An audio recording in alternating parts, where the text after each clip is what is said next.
చాలా మంది క్రైస్తవులు కూడా ఆ ఒక్క టాపిక్కే మాట్లాడుతున్నారంటే ఇక లలిత్ కుమార్ గురించి మీరు ఎలా బుద్ధి చెప్పాలో అలా బుద్ధి చెబుతాడు సంవత్సరం. అరే ఎద్దవా, యుద్ధం రా. యుద్ధం చేయాలనుకునేటప్పుడు గెలిచేదాకా చేయాలా లేకపోతే సచ్చేదాకా చేయాలా?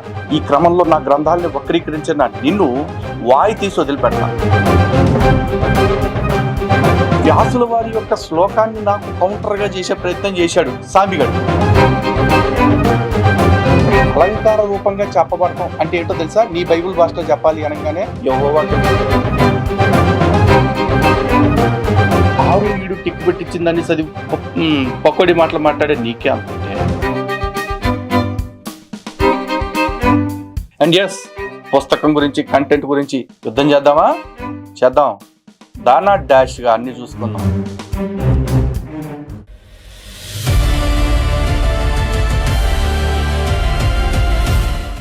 హిందూ బంధువులందరికీ జై శ్రీరామ్. కూడా మూత్రం ఆపుకోకుండా ఎర్రగుండిగాడు నా గురించి ఏదో ఒక వీడియో చేశాడు. దానికి అక్కడ పెట్టిన టైటిల్ చూడండి. వ్యాసుడు రాసిన పురాణాలన్నీ కట్టు కథలేనని నిజం ఒప్పుకున్న లలిత్ కుమార్. మన పుస్తకాలు సాధించిన మొదటి విజయం. థంబ్నెయిల్ క్లియర్ గా ఉంది. సో కంటెంట్ లోకి నేరుగా వెళ్ళిపోదాం. అయితే నేరుగా వెళ్ళిపోయినా సరే కంటెంట్ మొత్తం నేను చూపించట్లేదు. కారణం ఏంటంటే దాదాపు 51 నిమిషాలు మాట్లాడిన ఆ వీడియోలో సాంబశివరావు గారు 25 నిమిషాలు కడుపు మంట తెచ్చుకోవటానికి ఎక్కువ సమయం కేటాయించాడు. అది కూడా ఎలా అంటే ఎప్పుడో ముగిసిపోయి ఎప్పుడో నిరూపణ అయిపోయి నేను నిర్దోషిని, నేను స్వచ్ఛమైన కడిగిన ముత్యాన్ని అని తేలిపోయిన తర్వాత కూడా ఇంకా పాటే రంగురాళ్ళు బొంగురాళ్ళు బొచ్చురాళ్ళు అని చెప్పేసి ఏదో వీడియో చేశాడు. ఒరే యదవా సాంబశివరావు, ఆ రంగురాళ్ళ వ్యవహారంలో ఏం జరిగింది అనేది ఆ కంపెనీ యజమాని ఎవరైతే ఉన్నారో అతనే వచ్చి ఒక వీడియో కూడా చేశారు. ఆ తర్వాత ఆయన జరిగిన దానిలో ఎవరి కారణంగా మిస్కమ్యూనికేషన్ వచ్చి ఎటువంటి అభిప్రాయ భేదాల వల్ల ఇవన్నీ జరిగాయి అనేది కూడా స్పష్టం చేశారు. ఆ తర్వాత ఆయన వల్ల కష్టపడ్డ వాళ్ళు ఎవరైతే ఉన్నారో వాళ్ళకి ఆయన న్యాయం కూడా చేశారు. అయిపోయింది. దాని మీద కేసు లేదు, ఏమీ లేదు. కానీ నువ్వు దాని గురించే మాట్లాడుతున్నావు అంటే నువ్వే కాదు, చాలా మంది క్రైస్తవులు కూడా ఆ ఒక్క టాపిక్కే మాట్లాడుతున్నారంటే ఇక లలిత్ కుమార్ గురించి మీరు ఎంచటానికి ఇంకో తప్పు లేదు. కాబట్టి ఇప్పుడు ఏం చేస్తున్నారు? ఇదే పాడిందే పాటరా పాసిపల్ల పాస్టరా అని చెప్పేసి ఒకటే మాట, లలిత్ కుమారు రంగురాళ్ళు, లలిత్ కుమారు రంగురాళ్ళు. వీళ్ళు ఏరుకుంటారా మీరు కూడా రంగురాళ్ళు తీసుకొని తలా 1 4 ఏళ్లకైనా 2 తీసుకొని ఎక్కడైనా పెట్టుకోండి, అయ్యే పడి ఉంటాయి.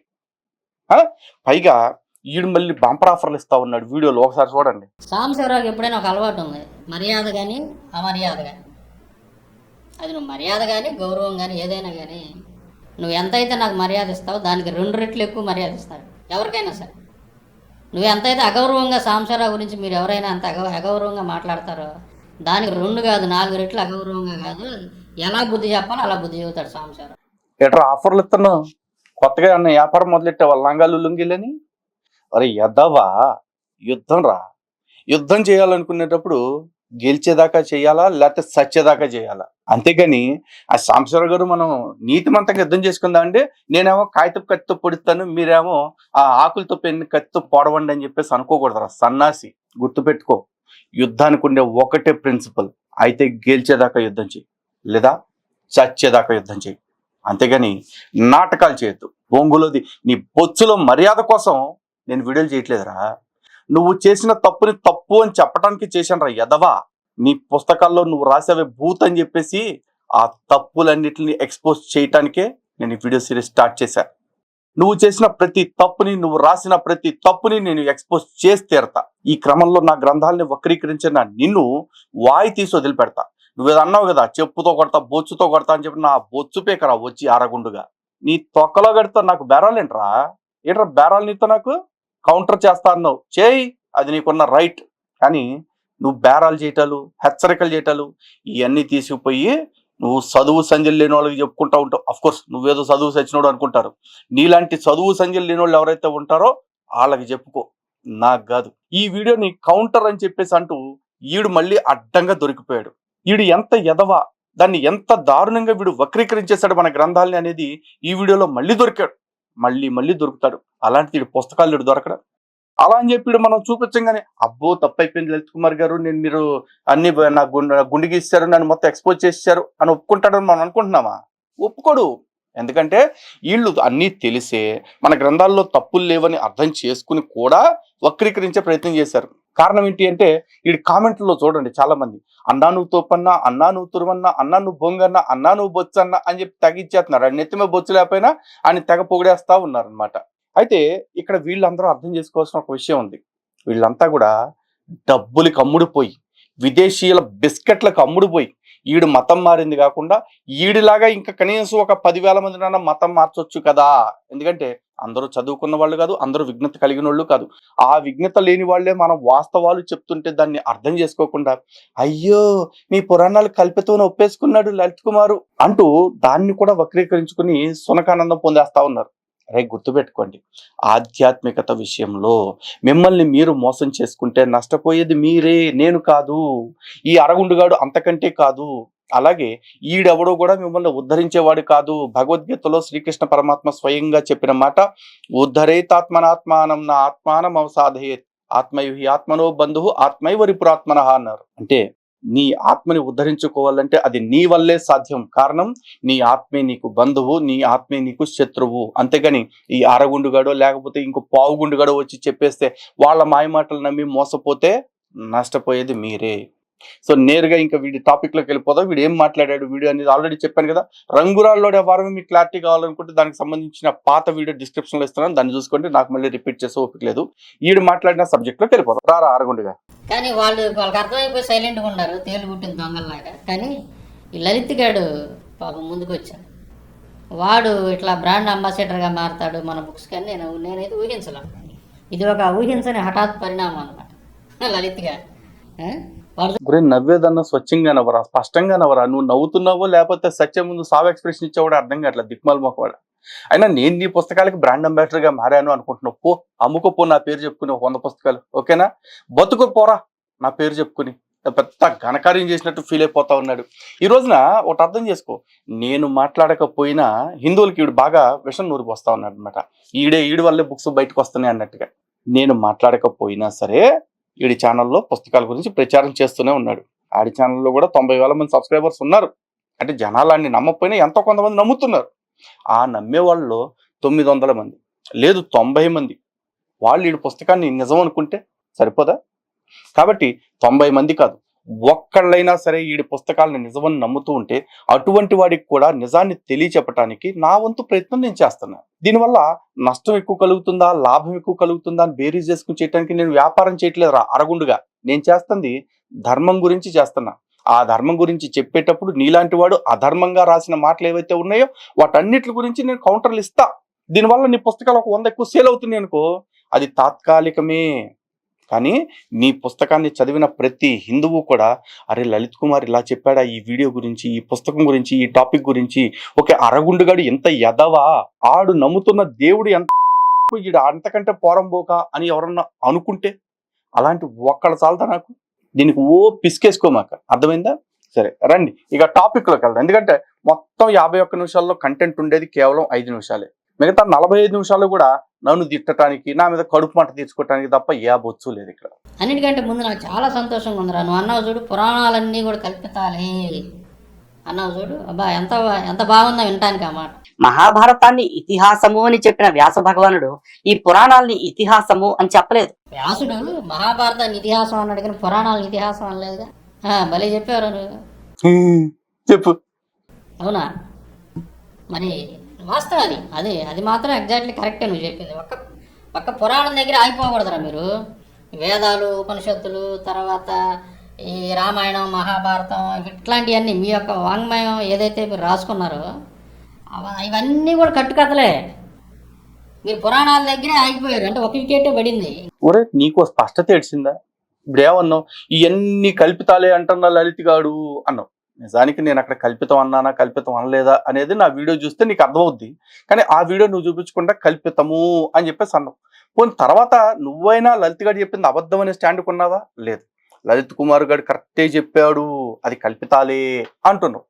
అంటూనే మళ్ళీ వ్యాసుడు దీన్ని కల్పితం అనట్లేదు అంటున్నావు. సరే ముందు వ్యాసుల వారి సంగతి పక్కన పెడితే నువ్వైతే నా దారికి వచ్చావు కదా, పురాణాన్ని కల్పితం అనే మాటకు ఒప్పుకున్నావు కదా. ఇప్పుడు నేను చెప్పేది వినరా అడ్డగాడిద. మరి హిందూ గ్రంథాలు ఏమన్నా ఆషామాషిగా ఉన్నాయా?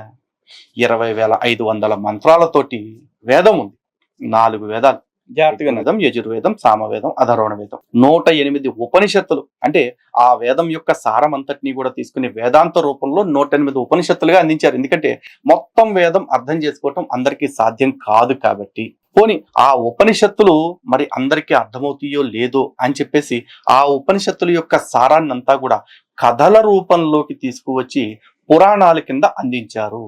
చాలా మంది మనవాళ్ళు కూడా పురాణం అంటే యాజ్ ఇట్ ఈస్ గా ఇదంతా జరిగిపోయింది చరిత్రే అనుకుంటారు. ఇది అష్టాదశ పురాణాలని రచించింది వ్యాస భగవానులే.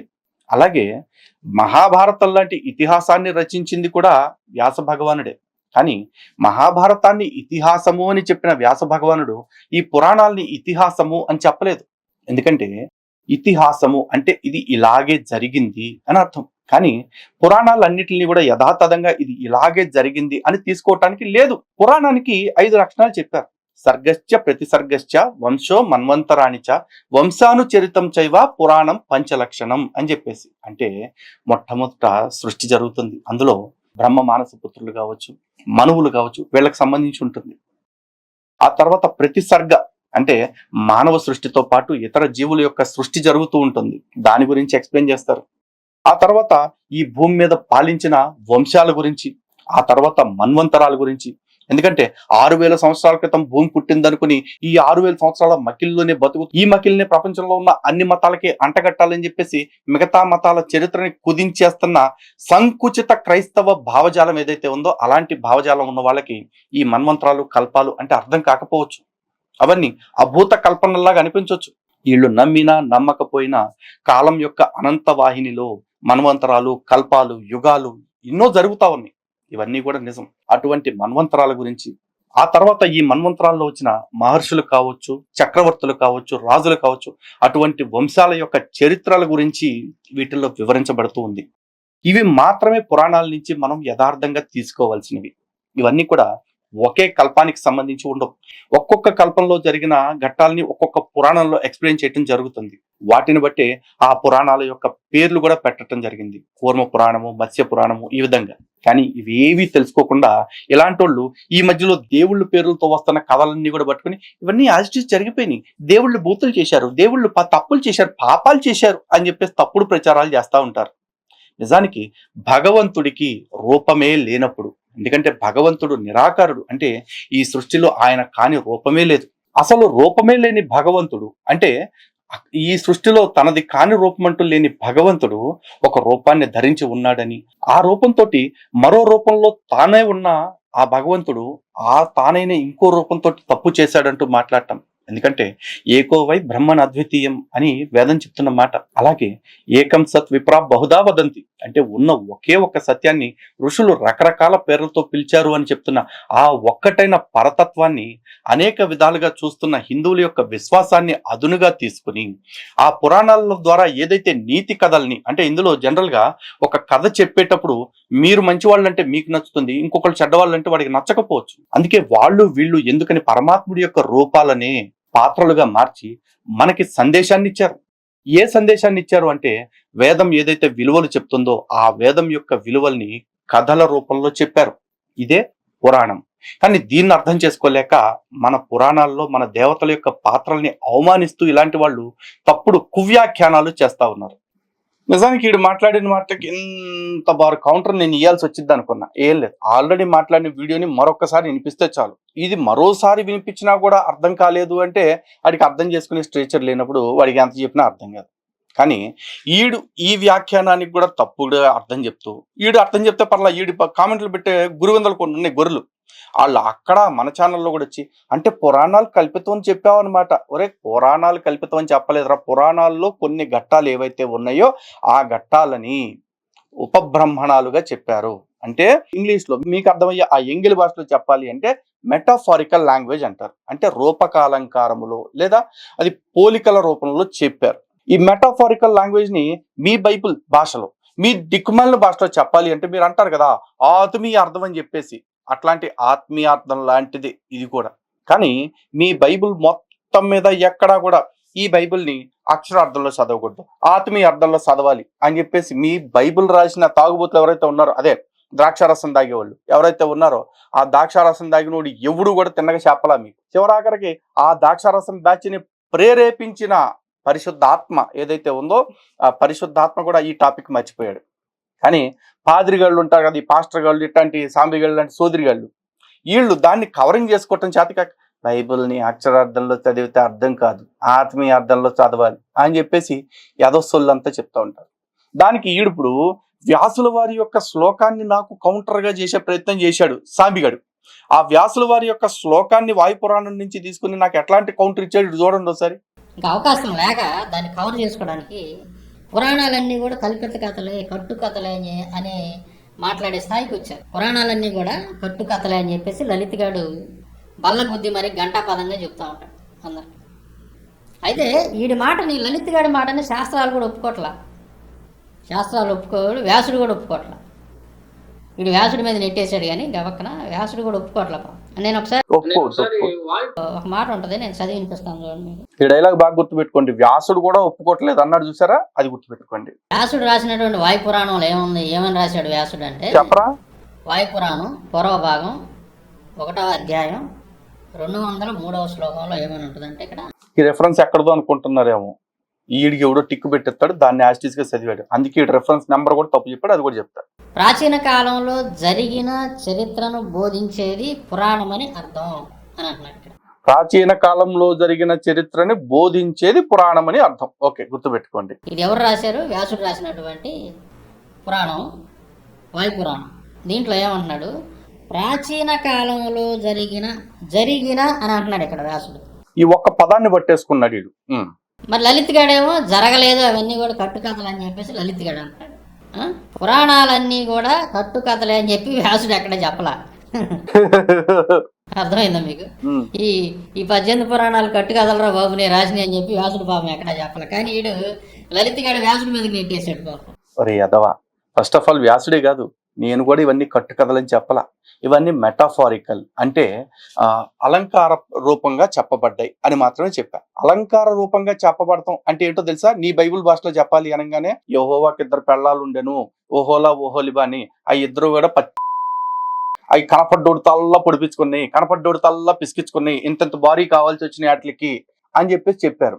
తీరా మీరు వచ్చేపటికే అంటారు, అయ్యి 2 స్త్రీలు కాదురా 2 పట్టణాలు అలా అలంకార రూపంలో చెప్పబడ్డాయి అంటారు కదా. అంటే గాడిద లాంటి ఇంత భారీ కావాలి వాటికి, అవి తెగ బంచిక్ చేపించుకున్నాయి అని చెప్పేసి అవన్నీ ఆడోళ్ళు కాదు అంటారే. ఇదే మెటాఫారికల్ లాంగ్వేజ్ అనమాట. కాకపోతే మీ బైబుల్ని మెటాఫారికల్ గా చదువుకోవాలని మీ బైబుల్ రాసిన ద్రాక్షారసం తాగుబోతులు ఎవరు చెప్పలా. కానీ మా గ్రంథం రాసిన మహనీయులు, ఋషులు, మహాత్ములు వీళ్ళు చాలా స్పష్టంగా చెప్పారు. ఇతిహాస పురాణాభ్యాం వేదం సముపబ్రహ్మయేత్ బిభేత్యల్ప శృతాద్వేద మామయం ప్రహరిష్యతి. ఇది నేను గత వీడియోలో కూడా చెప్పటం జరిగింది. దాని అర్థం ఏమిటి? ఇతిహాస పురాణాలన్నిటిని కూడా వేదం యొక్క ఉపబ్రహ్మణాలుగా భావించి దానిలో చెప్పబడ్డ విషయాలు ఏవైతే ఉన్నాయో, వేదంలో చెప్పబడ్డ విలువలు, ఆ విలువల్ని అందరికీ సామాన్యులకు అర్థమయ్యేలాగా చెప్పటం కోసమే పురాణాల రూపంలో చెప్పబడ్డాయి.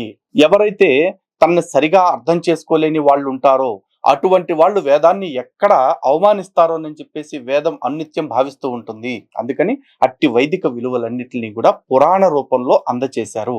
ఈ ముక్క నువ్వు చెప్పిన ఆ శ్లోకం ఆధారంగా చెప్తాను. ఒక్కసారి ఇది చూడండి.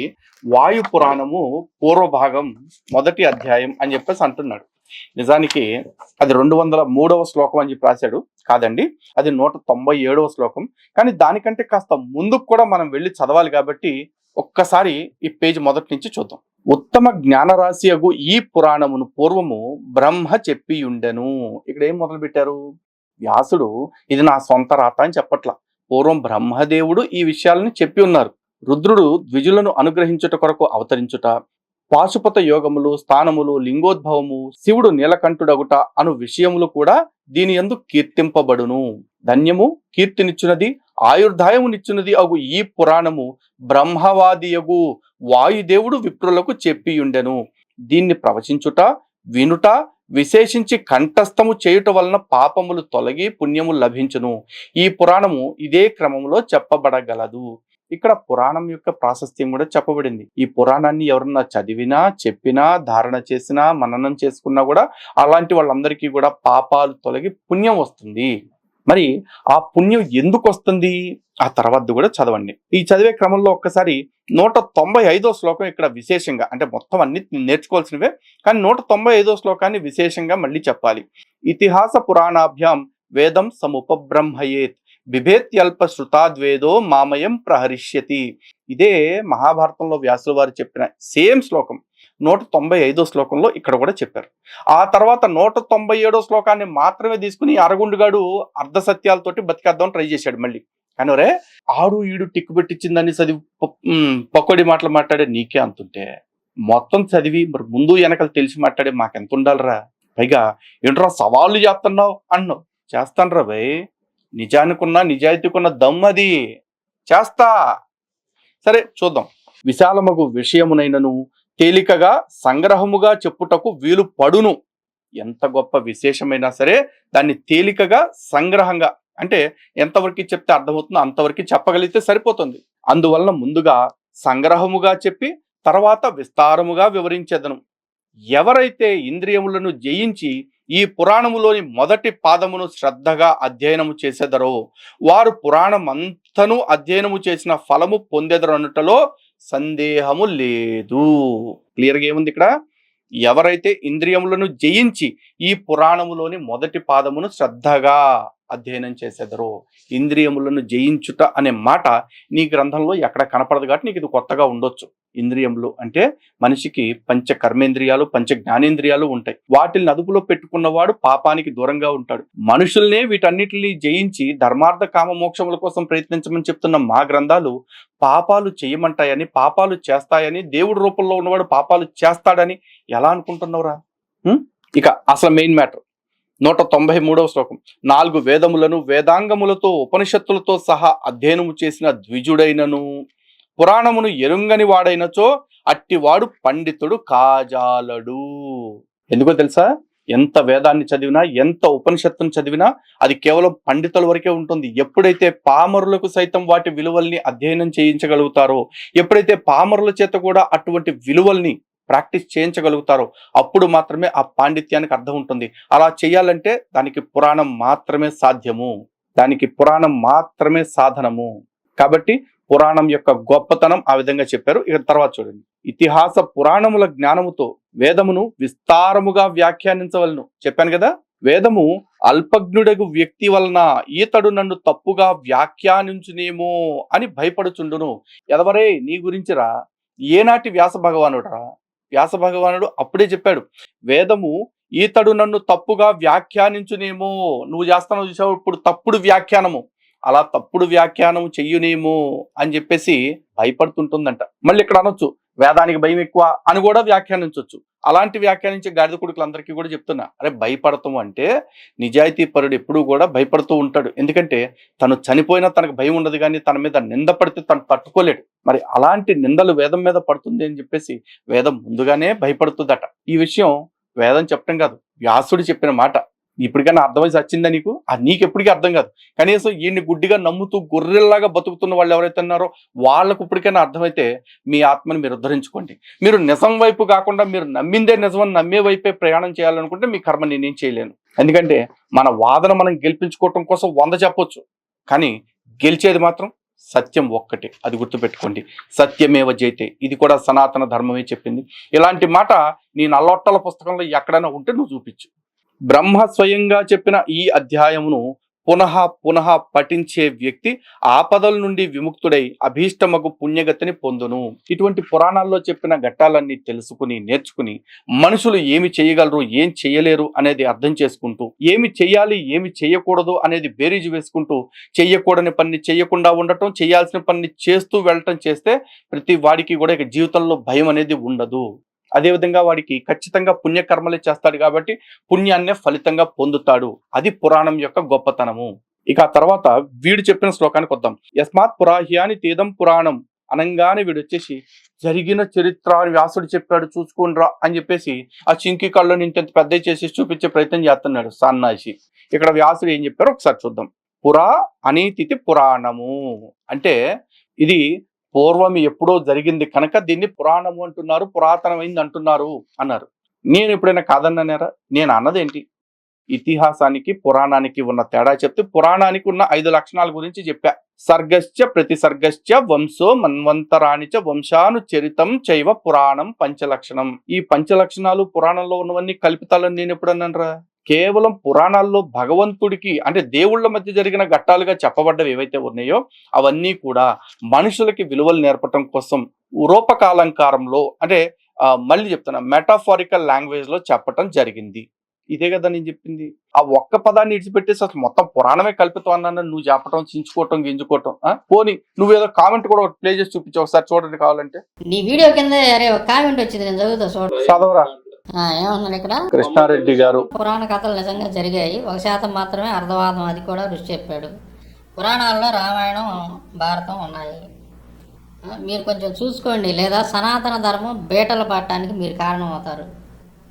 ఎరా లలిత్గా, హిందువులు పెట్టిన కామెంట్ ఎరా లలిత్గా, చూసావా? ఏం చూడాలరా హిందువులు పెట్టిన కామెంట్ అంటే? అరే హిందువులు అందరూ కూడా పురాణాల పట్ల ఒకే రకమైన అవగాహన కలిగి ఉండాలని లేదు.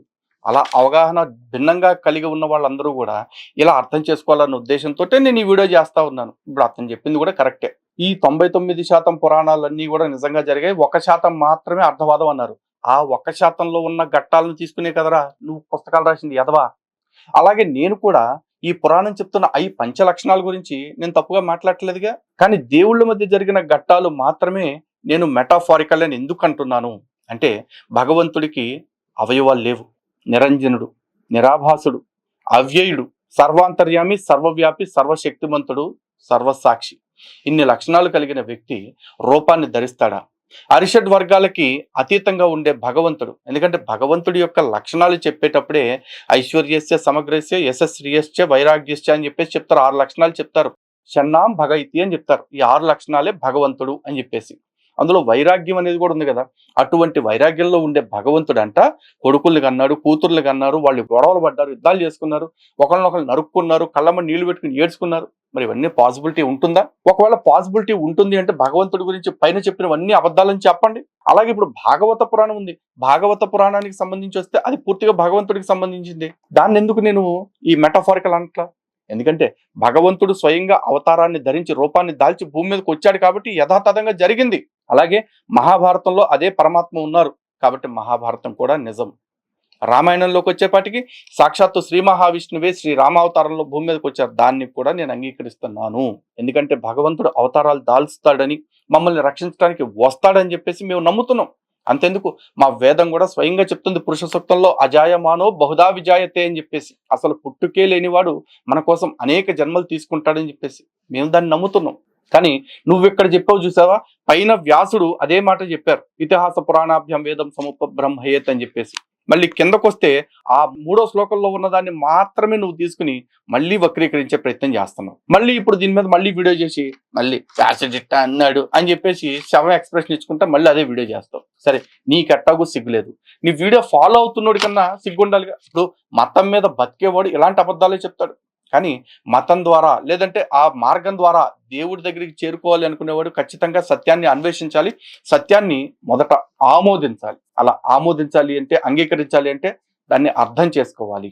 భగవంతుడు అంటే ఎవరు అని ఆలోచిస్తే ప్రతి గొట్టంగాడు ఎవడొకటి పేరు చెప్తాడు. కానీ భగవంతుడు అంటే ఏమిటి అని ఆలోచించి చూడండి. ఎక్కడైనా మీ నల్లట్ల పుస్తకం మొత్తం మీద భగవంతుడు అంటే ఇది, అసలు భగవంతుడు అనే కాన్సెప్ట్ మీ బుక్ లో లేదు. కానీ దేవుడు అంటే ఎవడో అని కాకుండా దేవుడు అంటే ఏంటి సార్ ఆలోచించి చూడండి. ఈ నిర్వచనము నెరిగిన వ్యక్తి పాపములన్నింటి నుండి విముక్తుడగును. ఏ నిర్వచనము? పూర్వము అంటే సృష్టి ఆదిలో ప్రవర్తిల్లినది గనుక పురాణము అనబడును. ప్రవర్తిల్లటము అంటే కేవలం జరిగింది అని మాత్రమే కాదురా, సృష్టి ఆదిలోనే ఇది చెప్పబడింది అని కూడా అనుకోవచ్చు. ఎవరు చెప్పారు అనేది మొట్టమొదటి శ్లోకంలో ఉంది కదా. బ్రహ్మవాదికు వాయుదేవుడు విప్రులకు అనగా వేదం చదువుకున్న వాళ్లకు చెప్పిన మాట ఇదంతా కూడా పురాణం అనేది. నారాయణుడు ఈ జగత్తంతను వ్యాపించి ఉన్నాడు. జగత్తును సృష్టించిన బ్రహ్మను కూడా సృష్టించిన వాడు మహేశ్వరుడు. మీరు ఈ పురాణ సంగ్రహమును వినుడు. ఈ పురాణమంతా మహేశ్వరుని స్వరూపము. ఆయన సృష్టి కాలములో ప్రాణులను సృష్టించి ప్రళయకాలంలో తనలో లీనము చేసుకొనును. శ్రీ వాయుప్రోక్తే మహాపురాణంలో అనుక్రమణిక అనగా విషయ సూచిక అను ప్రథమాధ్యాయము సమాప్తము. ఇక్కడెక్కడైనా సరే ఈ పురాణం అంతా యథాతథంగా జరిగిన చరిత్ర అని వ్యాసుడు చెప్పాడా? పురాణాల్లో కొన్ని సందర్భాలు ఇందాక చెప్పాను కదా, సర్గశ్చ ప్రతి సర్గశ్చ వంశో మన్వంతరాణిచ వంశానుచరితం చైవ పురాణం పంచలక్షణం అని మాత్రమే చెప్పారు. మిగతా అంతా కూడా వేదం యొక్క ఉపబ్రహ్మణము అని వేదంలో, ఈ వాయు పురాణంలో నువ్వు తీసిన రెఫరెన్స్ లో కూడా 2 శ్లోకాల ముందే, నేను ఒక 2 పేజీల ముందు కూడా వెళ్ళలేదు కనీసం సాంబిగా, 2 శ్లోకాల ముందే వ్యాసుల వారు స్వయంగా చెప్పారు. ఎంతో దానికి నేను వచ్చి కౌంటర్ ఇచ్చేస్తున్నా అని చెప్పేసి సచిన్ చవన్ లాగా ఎక్స్ప్రెషన్ పెట్టు కూర్చున్నావు. ఒరే నువ్వు హిందూ గ్రంథాలను ఆమోదించవు, సరే నువ్వు నీ నల్లట్ల పుస్తకమే పట్టుకో. నీ నల్లట్ల పుస్తకమే నేను అడుగుతున్నాను రా, ఒరే నిన్ను నీ పక్కన ఉన్న ఇంతమంది జనాల్ని చూస్తున్నావు కదా, కేవలం నువ్వు మాత్రమే అరగుండుతో పుట్టి తారు డబ్బాలాగా ఆముదం పూసినోడికి లాగా కూర్చుని సచిన్ చవన్ లాగా ఎక్స్ప్రెషన్ పెట్టుకుని ఇట్లా చికెన్ కొట్లో కూర్చుని మొక్కలు కొట్టుకునేవాడికి లాగా మాట్లాడమని ఎందుకురా నీ దేవుడు నిన్ను అట్లా తయారు చేశాడు? నిన్ను కూడా అరవింద్ స్వామి లాగా చేసే పనిగా. చాలా మందికి అనిపించవచ్చు ఇక్కడ బాడీ షేమింగ్ చేస్తున్నాడు అని చెప్పేసి. ఇక్కడ బాడీ షేమింగ్ కాదు, బొచ్చుల షేమింగ్ కాదు. మరి ఈడు నా క్యారెక్టర్ షేమింగ్ గురించి వచ్చాడు కదా. ఎందుకంటే ఈడు ఎప్పుడో జరిగిన రంగురాళ్ళ వ్యవహారంలో అభూత కల్పనలన్నీ జోడించేసి అసలోళ్లే దానికి ఏమీ లేదు, ఇదంతా జరిగింది మిస్కమ్యూనికేషన్ వల్ల అని చెప్పేస్తే దాన్నే పట్టుకుని ఊరెగుతున్నప్పుడు ఈడు మళ్ళీ మళ్ళీ మళ్ళీ దాన్నే కలుపుతున్నప్పుడు నేను టార్గెట్ చేయనారా? నేను టార్గెట్ చేస్తే ఎలా ఉంటుందో, నేను కొడితే ఎలా ఉంటుందో ఆడు ఈడు చెప్పటమే తప్ప ఇప్పుడు దాకా నాకు తెలియదు. నువ్వు కూడా అదే చెప్తావు. నేను నీ గురించి ఫోకస్ చేసి ఎక్కువగా నువ్వు నా లుక్స్లో పడాలని ట్రై చేయకు, అది నీకే డేంజర్. అండ్ ఎస్, పుస్తకం గురించి కంటెంట్ గురించి యుద్ధం చేద్దామా? చేద్దాం. దానా డాష్గా అన్ని చూసుకుందాం. ఇంకా ఇటు చాలా కొక్కరాయి మాటలు మాట్లాడాడు, అవన్నీ ఫ్యూచర్ ఎపిసోడ్స్లో ఖచ్చితంగా మనం కౌంటర్ ఇచ్చేద్దాం. అయితే ఈ ఎపిసోడ్కి కదా సామిగా నువ్వు కౌంటర్ ఇవ్వాలనుకుంటే నిరభ్యంతరంగా ఇచ్చుకో, కానీ కంటెంట్ తోటి ఇవ్వరా. ఇలా దొరికిపోయేలా కాదురా ఎదవా, దొరికిపోయేలాగా ఇవ్వమాక. స్టాండర్డ్గా ఇవ్వు, స్ట్రాంగ్గా ఇవ్వు. అఫ్ కోర్స్ నువ్వు రాసిన ఎపిసోడ్స్ అన్నిటికీ నేను ప్రాపర్ కౌంటర్ ఇవ్వగలగొచ్చు, ఇవ్వలేకపోవచ్చు. ఇవ్వగలిగిన దానికి యాక్సెప్ట్ చేయగలిగితే యాక్సెప్ట్ చేయి, పిడివాదం చేయాలని ట్రై చేయకు. ఇవ్వలేని దాని విషయంలో మాత్రం గట్టిగా పట్టుకోరే, గట్టిగా పట్టుకో. అలాగే చాలా మంది దమ్ముంటే సాంబశివరావు రాసిన అంశాలు నీ పుస్తకాల్లో లేవని నిరూపించరా అంటున్నారు. ఎదవా, ఆడ రాసిన విషయాలు చాలా వరకు మా పుస్తకాల్లో లేవు. కొన్ని అసత్యాలైతే, కొన్ని అర్ధసత్యాలు.